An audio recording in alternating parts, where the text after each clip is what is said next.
Afiyet olsun.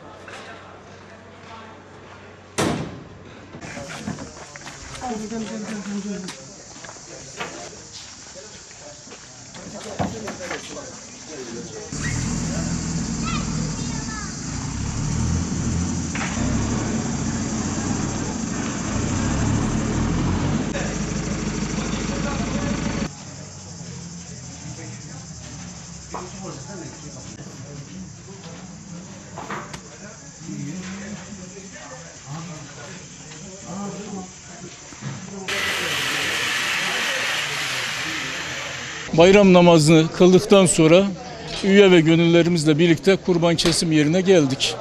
Ve kurbanlarımızı kesiyoruz.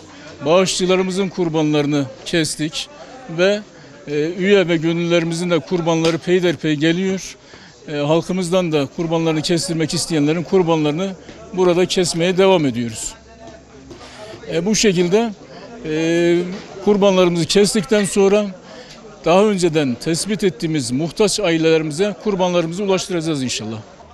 Yani şu ana kadar 4 tane büyükbaş, 5 küçükbaş bağışını aldık ve bunları kestik. Bunları 300-350 aileye ulaştırmayı hedefliyoruz inşallah.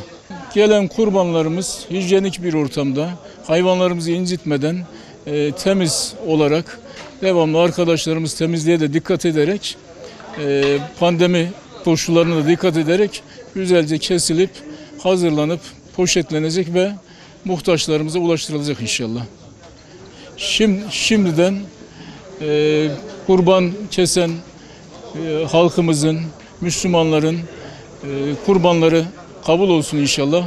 Rabbim nice kurban bayramlarına bizi huzur içerisinde ulaştırsın. Allah razı olsun.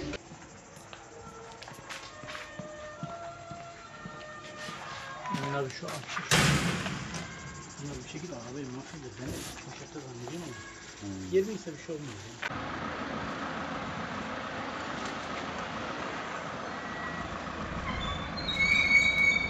Bayram mübarek olsun. Kurban eti getirdik size. Allah razı olsun. Sağ ol, teşekkürler.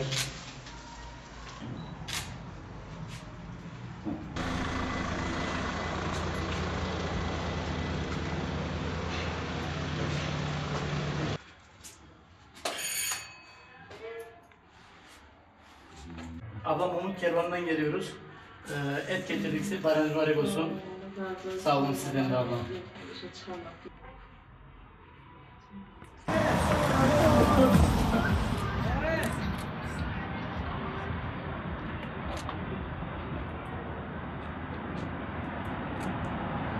Selamünaleyküm, bayram mübarek olsun.